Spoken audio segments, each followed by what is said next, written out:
Hello friends, मैं स्वागत करती हूँ आपका हमारे YouTube channel DSP academy Jaipur में। ठीक है, और अपन पढ़ रहे थे अपनी 4th यूनिट इलेक्ट्रोकेमिस्ट्री फर्स्ट। ठीक है, इलेक्ट्रोकेमिस्ट्री फर्स्ट पढ़ चुके थे अपन और आज अपने टॉपिक रहेंगे आरिंगन समीकरण, इसका सत्यापन कैसे हुआ था। ठीक है, अभिगमनांक जिसको अपन ट्रांसपोर्ट नंबर बोलते हैं वो क्या होता है, हीट ऑफ संख्या यानी कि हीट ऑफ नंबर क्या होता है। ठीक है, उसके बाद पढ़ेंगे अभिगमनांकों का जो इनका जो वेरिफिकेशन किया गया था, वेरिफिकेशन नहीं, इनका जो कोई प्रयोग किया गया था उसके बारे में देखेंगे। अब ठीक है, अब पहले अपन आंसर समीकरण निकालने से पहले अपन देख लेते। देखो, आंसर जो समीकरण था इसे डेबोई-हुकेल आंसर समीकरण भी कहते हैं। ठीक है, डेबोई-हुकेल आंसर समीकरण क्यों कहते हैं, देखो पहले अपन ने क्या पढ़ा था, अपन ने पहले डेबोई-हुकेल का नियम पढ़ा था। डेबोई-हुकेल का समीकरण पढ़ा था जिसके अंदर भी तीन चीजें पढ़ी थी अपन ने। तीन बातें कौन सी पढ़ी थी, तीन बातें पढ़ी थी। एक तो पढ़ा था अपन ने शिथिलन और असम्मित प्रभाव। शिथिलन और असम्मित प्रभाव पढ़ा था। सेकंड पढ़ा था वैद्युत कण संचलन प्रभाव, वैद्युत कण संचलन प्रभाव। और थर्ड पढ़ा था माध्यम का प्रभाव।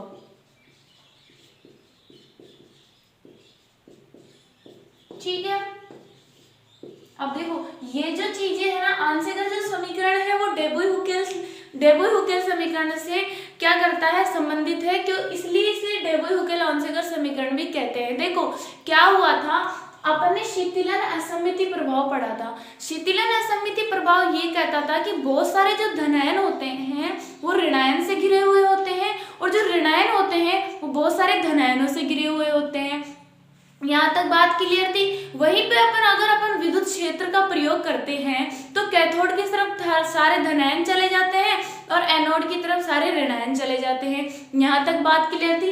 तो वहां पे क्या हुआ था, एक तरीके से मंदन हुआ था। मंदन किसका हुआ था, मंदन हुआ था समीकरण में। ठीक है, मंदन हुआ था यानी कि उनकी गति क्या हो गई थी, धीमी हो गई थी। चालकता की बात करें तो ठीक है, गति धीमी हो गई थी। वहीं पे आपने दूसरा पढ़ा वैद्युत कण संचलन प्रभाव क्या होता है। देखो वैद्युत कण संचलन प्रभाव में भी यही कहा था कि जब एक दूसरे के विपरीत दिशा में जाते हैं तो वो क्या कर देते हैं, एक दूसरे की गति को क्या कर देते हैं, टकराकर धीमा कर देते हैं। तो वहां पे भी एक मंदन ही हुआ एक तरीके से।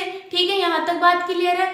थर्ड बात ये थी माध्यम का प्रभाव। माध्यम का प्रभाव जो था, चालकता जो होती है वो श्यानता पर डिपेंड करती थी। श्यानता का मतलब होता है गाढ़ेपन पे। ठीक है, यानी कि जितनी ज्यादा श्यानता थी पदार्थ की उतनी ज्यादा चालकता कम हुई थी। ठीक है, यानी कि इसमें भी क्या हुआ था, एक तरीके से मंदन हुआ था। तो इन तीनों प्रभावों में जो मंदन हुआ उसके बराबर आंसेगर ने क्या किया था, वैद्युत प्रेरक बल लगाया था। क्या लगाया था, वैद्युत प्रेरक बल लगाया और उसके लिए एक स्थायी समीकरण दिया।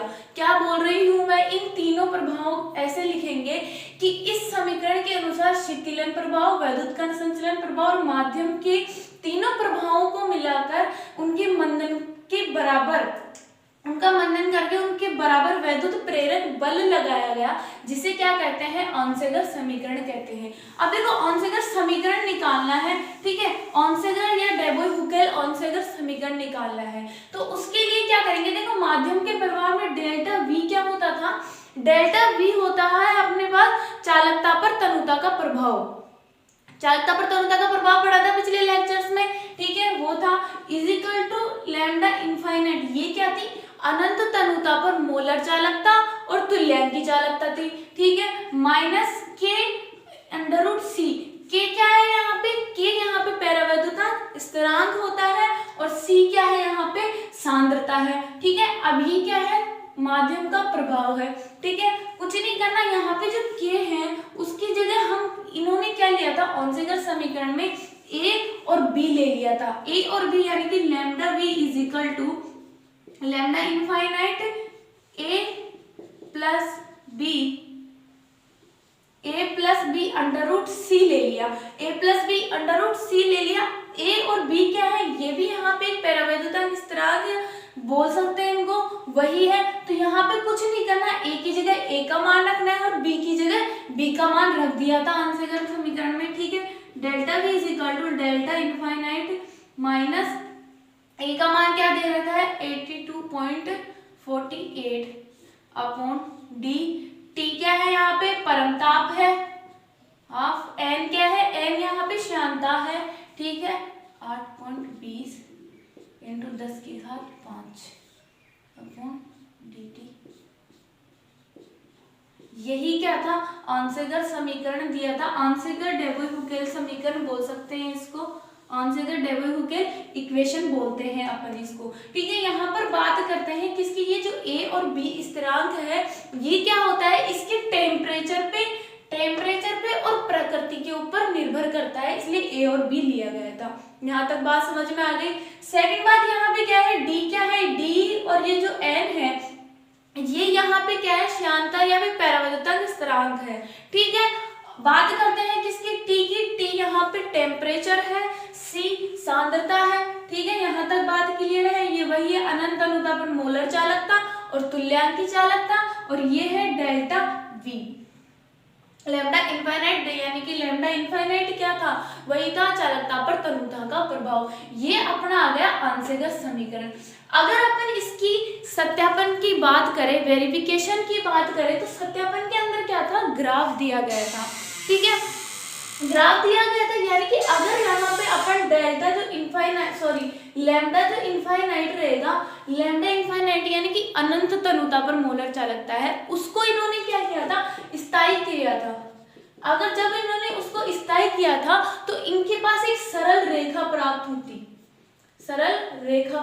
थी उसमें ग्राफ में, ठीक है। वहीं पर इन्होंने लैम्डा वी और किसके बीच अंडर रूट सी यानी कि सांद्रता के मध्य जब ग्राफ खींचा था, सत्यापन किया था, उसके अंदर थ्योरी में लिखेंगे है ना, तो ग्राफ खींचा था तो इनके अंदर क्या मिला था, इनको एक सीधी रेखा प्राप्त होती है। क्या प्राप्त होती है, सीधी रेखा प्राप्त होती है। ये इसका क्या हो गया, ये इसका वेरिफिकेशन हो गया, ठीक है। अब देखो अगली बात करते हैं, ये उतार लेना, ठीक है।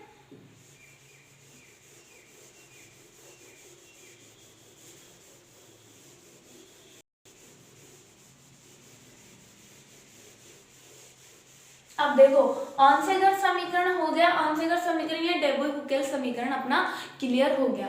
अब बात करते हैं अभिगमनांक। अभिगमनांक को बोलते हैं अपन transport number, heat of number की बात करते हैं, हीट ऑफ संख्या की।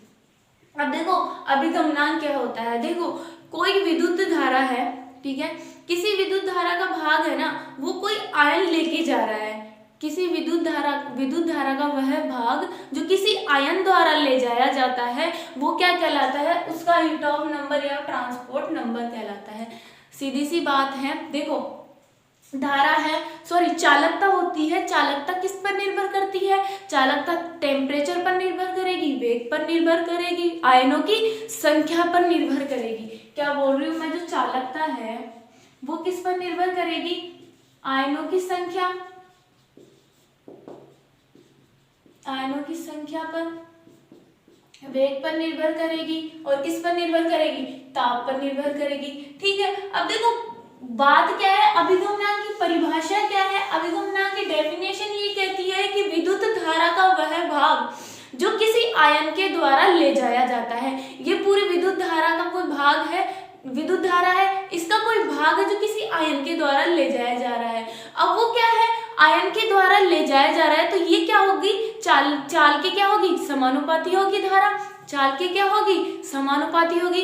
अब देखो कोई आयन लेके जा रहा है, ये बोला मैंने, अब वो आयन धनायन भी हो सकता है और आयन ऋणायन भी हो सकता है। यहाँ तक बात क्लियर है। विद्युत धारा का वह भाग जो किसी आयन द्वारा ले जाया जा रहा है, अब वो आयन धनायन भी हो सकता है और ऋणायन भी हो सकता है, ठीक है। तो यहाँ पर और वो जो धनायन और ऋणायन की जो धारा है वो क्या है, चाल के क्या है, समानुपाती है। तो देखो यहाँ पे ऐसे बोल सकते हैं अपन कि धनायन की जो धारा है वो क्या होगी, समानुपाती किसकी होगी, चाल के। धनायन की धारा समानुपाती होगी चाल के, यहाँ पे इसको यू से डिनोट करेंगे। और अपन ऋणायन की जो धारा की बात करते हैं वो क्या होगी, समानुपाती, वो भी चाल की होगी, इसको v से डिनोट कर रहे हैं अपन। ठीक है, यहाँ तक बात हो गई। और अगर अपन कुल धारा की बात करें तो कुल धारा क्या हो जाएगी, u प्लस v हो जाएगी। यहाँ तक बात क्लियर है, u प्लस v हो जाएगी। अब मेरी बात सुनो ध्यान से, अपन को निकालना क्या है, हीट ऑफ नंबर निकालने हैं, ट्रांसपोर्ट नंबर यानी कि अभिगमनांक निकालना है। तो इसके लिए क्या निकालेंगे, अभिगमनांक की धारा, ठीक है, सॉरी, धनायन के लिए अभिगमनांक निकालेंगे पहले, ऋणायन के लिए अभिगमनांक निकालेंगे, दोनों को जोड़ेंगे अपन तो अपने पास हीट ऑफ संख्या आ जाएगी।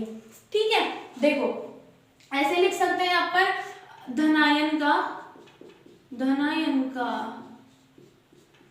अभिगमनांक, धनायन का जो अभिगमनांक है उसको देखो, धनायन का अभिगमनांक है उसको अपन कैथोड से डिनोट करेंगे। ठीक है, धनायन कैथोड की तरफ जाते हैं इसलिए NC या फिर N प्लस से इसको डिनोट करेंगे। अब मैं बोल रही हूँ कि कोई अंश ले जाया जाता है, कोई भाग ले जाया जा रहा है। ठीक है, कोई भाग ले जाया जा रहा है तो उसके लिए हो जाएगा U प्लस V।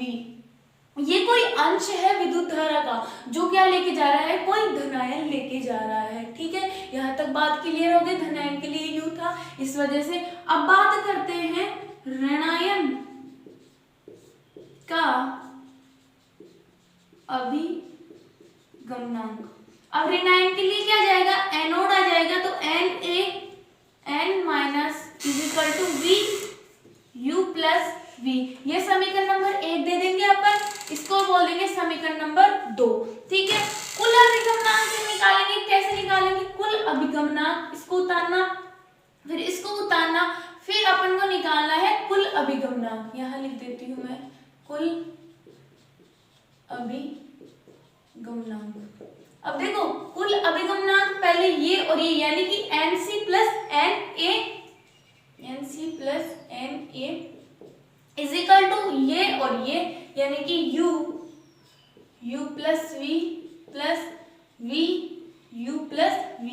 अब है ना, ये जो U प्लस V और U प्लस V है, जो क्या है कोई अंश है, उसको अपन 1 मान ले इज इक्वल टू 1 मान ले तो ये क्या आ जाएगा, NC plus NA is equal to 1। इसी को क्या बोलते हैं अपन, अभिगमनांक नंबर यानी कि ट्रांसपोर्ट नंबर और हीट ऑफ नंबर बोलते हैं इसको। ठीक है, यहाँ तक बात क्लियर हो गई, अभिगमनांक निकल के आ गया अपने पास और हीट ऑफ संख्या निकल के आ गई। यहाँ तक क्लियर है, समझ में आ गया सबको। ठीक है, इसको उतार लेना, यहाँ तक बात हो गई क्लियर। अब देखो आगे पढ़ेंगे अपन अभिगमनांकों का प्रायोगिक निर्धारण। ठीक है, ये उतार लेना।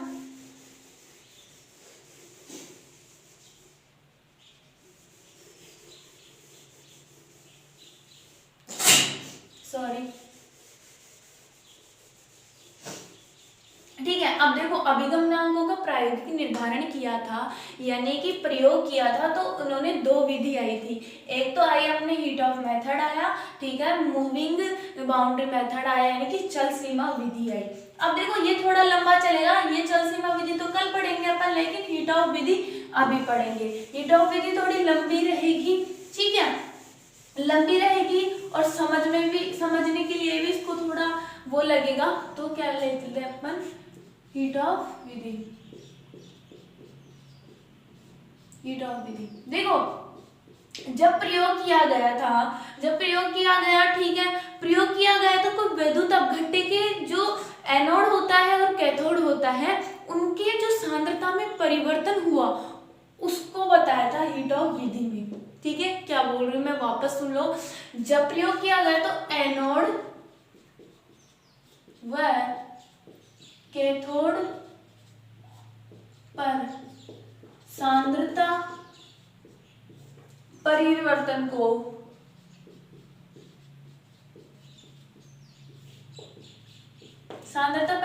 को समझाया था।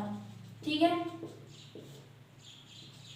हीट ऑफ विधि में क्या है, जब एनोड किसी वैद्युत अपघट्य के एनोड और कैथोड के ऊपर जो सांद्रता परिवर्तन हुआ उसको समझाया। अब मेरी बात सुनो, ठीक है। किसी वैद्युत अपघट्य है, ठीक है, कोई वैद्युत अपघट्य है, उसकी सांद्रता में जो कमी हुई, कोई वैद्युत अपघट्य है ना, वैद्युत अपघट्य की सांद्रता में जो कमी है ना, सांद्रता में कमी, वो समानुपाती किसके होगी, चाल के समानुपाती होगी, ठीक है।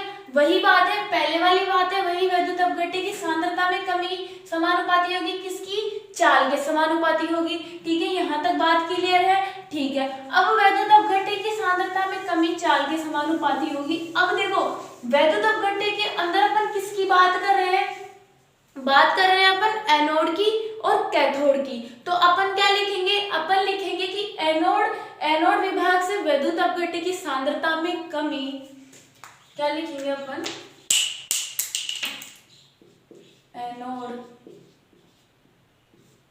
विभाग से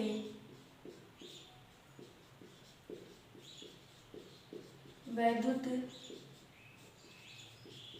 अपघट्य की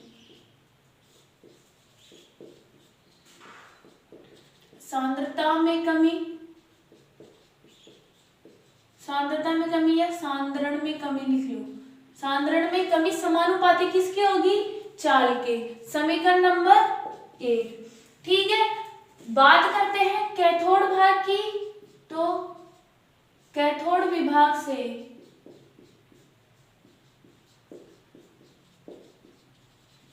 वैद्युत अपघट्य की सांद्रण में कमी समानुपाती किसकी होगी, V की, समीकरण नंबर 2।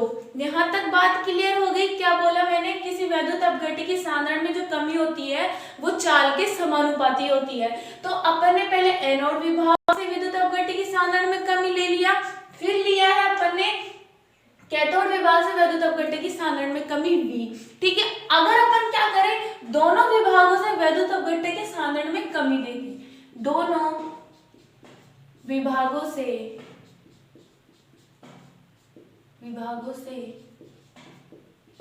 वैद्युत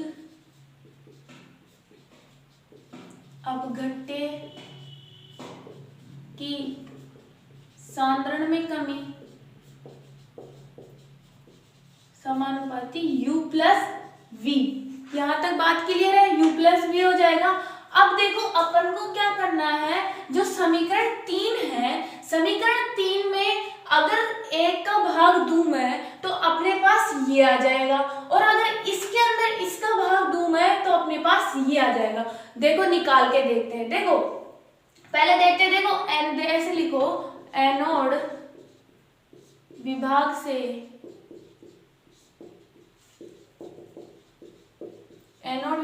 वैद्युत अपघट्य के सांद्रण में कमी अपॉन दोनों विभागों से वैद्युत अपघट्य की सांद्रण में कमी, अपॉन दोनों विभागों से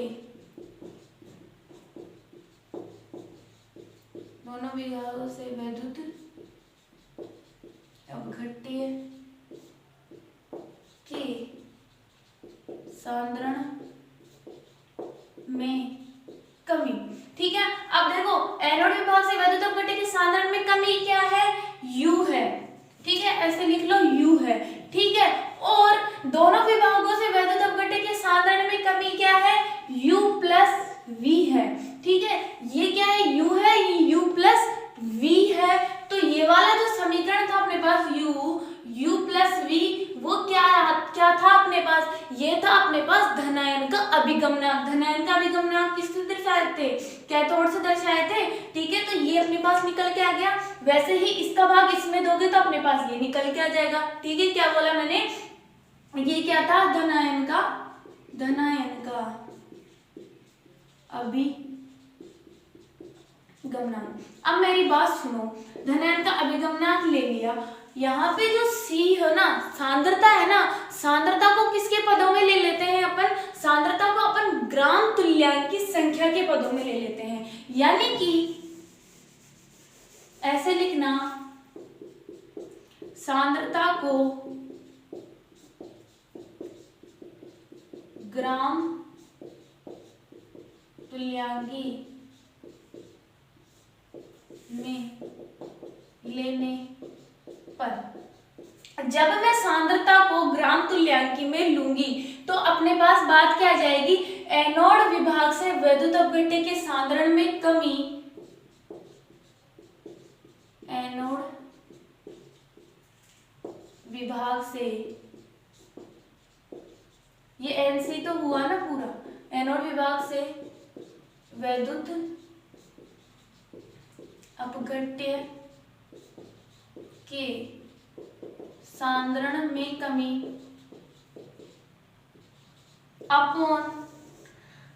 सांद्रण में कमी को क्या ले रहे हैं अपन, सांद्रण में कमी को अपन ले रहे हैं ग्राम तुल्यांकी में कमी, अपघट्य के ग्राम तुल्यांकी, ग्राम तुल्यांकी संख्या में कमी, ग्राम तुल्यांक की संख्या में कमी ले रहे हैं, अपोन क्या हो जाएगा, दोनों विभागों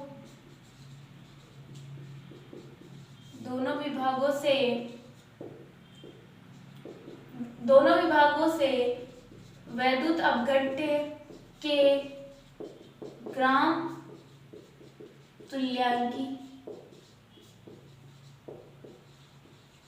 तुल्यांकी संख्या में कमी। यहां तक बात समझ में आ गई। अब देखो ये ग्राम तुल्यांकी समीकरण 3 हो गया, समीकरण 4 ले लो, है ठीक है, और ये समीकरण नंबर 5 हो गया अपने पास। समीकरण 5 जो आया अपने पास, दोनों विभागों से वैद्युत अपघट्य की ग्राम तुल्यांकी संख्या में कमी।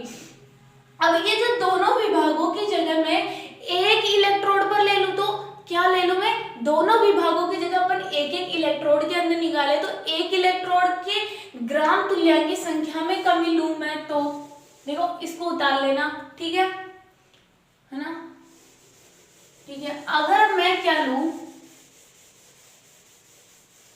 अगर मैं ये है NC = एनोड विभाग से वैद्युत अपघट्य की ग्राम तुल्यांकी संख्या में कमी, एनोड विभाग से वैद्युत अपघट्य के ग्राम तुल्यांकी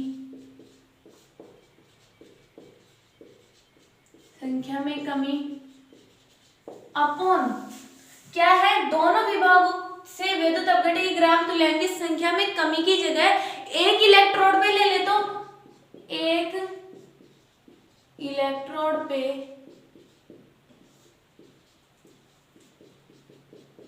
ग्राम तुल्यांकी संख्या में कमी, ठीक है, ग्राम तुल्यांकी संख्या में कमी। अब मेरी बात बहुत ध्यान से सुनना, एक इलेक्ट्रोड पर जो ग्राम तुल्यांकी संख्या में कमी होती है ना, वो किसके बराबर होती है, वो होती है कुल मीटर के बराबर, कुल मीटर की सीमा, कुल मीटर की मात्रा के बराबर, ठीक है। इसको उतारो, फिर अपन निकालते हैं क्या,